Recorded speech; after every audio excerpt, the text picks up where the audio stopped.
Dear friends, ఈరోజు మనం దీపారాధన దాని విశిష్టత గురించి తెలుసుకుందాం.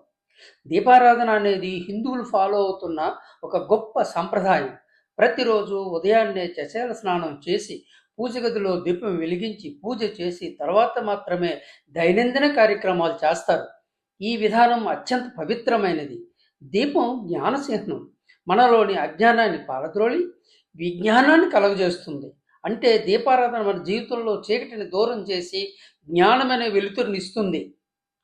దీపపు కుందులో మనం పోసే నూనె మనలోని కోర్కెలు, వత్తి మనలోని అహంభావం. భగవంతుని ముందు దీపం వెలిగించగానే మనలోని ఈ కోర్కెలు అహంభావం మెల్లమెల్లగా కాలిపోయి వెలుతురు అనే జ్ఞానం వస్తుంది. ఇది సనాతన ధర్మానికి అతి గొప్ప ధర్మ సూక్ష్మం. అందరూ తప్పకుండా దీపారాధన చెయ్యండి.